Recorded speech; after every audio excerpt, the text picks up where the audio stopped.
Hello everyone, welcome to Anole Alley and into my garden. Sirius and a couple of his females are out hunting and basking on this steamy, sultry summer day. At the moment, he has 3 females in his clan, or should that be flock? By the way, what does one call a group of anoles? We all know a group of birds is called a flock.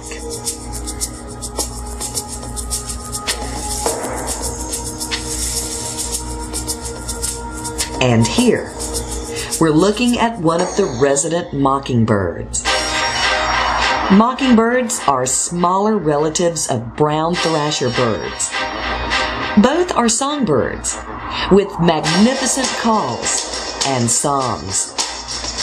The mockingbird being the most famous for its abilities to mock numerous other birds, even car alarms. These small anoles could be in grave danger. If you'll recall, I did an episode titled The Birds last season. Again, in The Birds 2, we're going to see some interesting interaction between the anoles and their feathered, flighted cousins. Unfortunately, the interactions can be quite messy instead of dangerous for the anoles.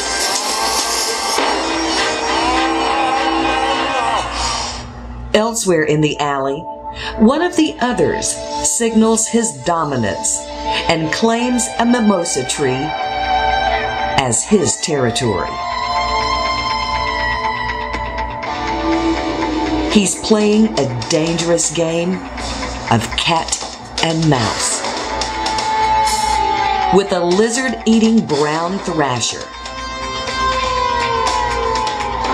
The brown thrasher also has a claim on the territory and a nest nearby. The bird's long, sharp beak is its weapon of choice, but it also has a set of very sharp talons.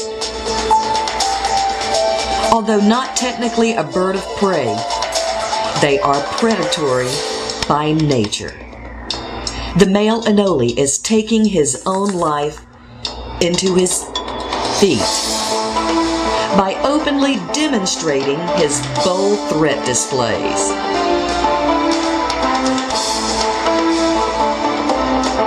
Either he's just not paying attention to the bird, or he's trying to get the attention of another anole, and he doesn't care about the bird's presence. Anoles and birds both have equally good eyesight and should clearly see each other.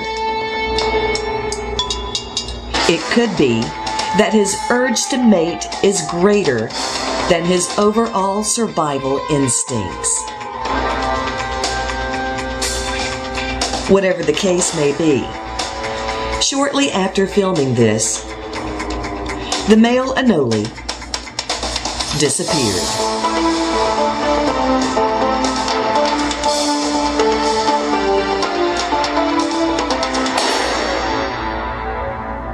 The brown thrashers and the mockingbirds, however, are still here. And today, one of the mockingbirds is giving both Ziggy and I a headache. Sorry for the noise. The microphone's very sensitive. But regardless, I've left the sound intact so you can hear the birds. This is a female. You can hear her mate, who's close by, but out of sight.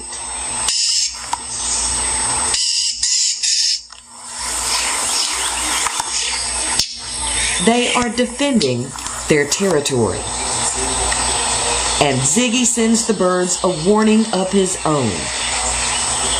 Seeing that they've so rudely invaded his space, Hear that sound?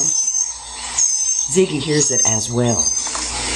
It's the call of the baby birds. It's the babies the two parents have been trying so desperately to defend. They have a nest in the scrub brush, about 6 feet away from where Ziggy's at right now.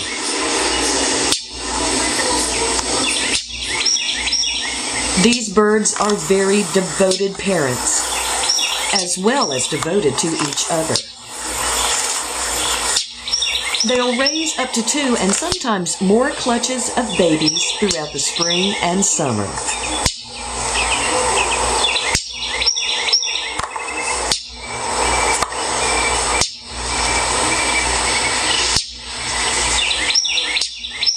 They are highly upset that I have strayed too close to their nest.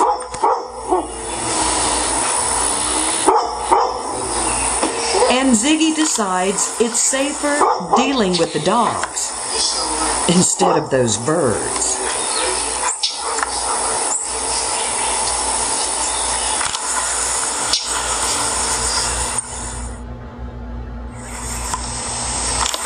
And this is what all the fuss is about. A fledgling, a young mockingbird testing its wings, while its parents watch over it like a hawk.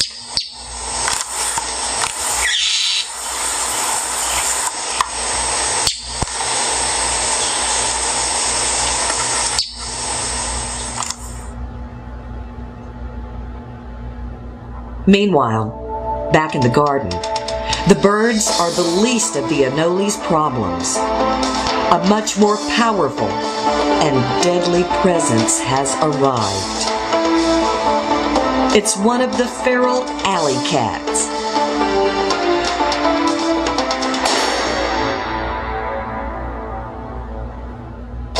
And back here, just outside of the kennels, another stalks her prey.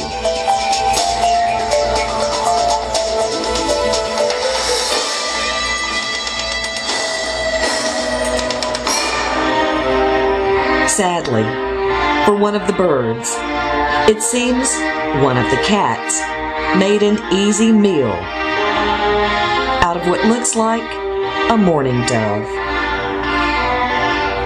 The trail of scattered, blood-stained feathers tells an ominous tale.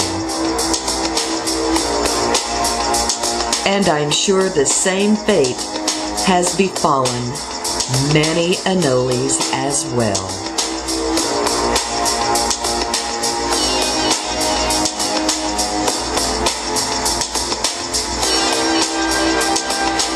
Luckily, for now, everyone appears to be okay and accounted for. We'll see you next time.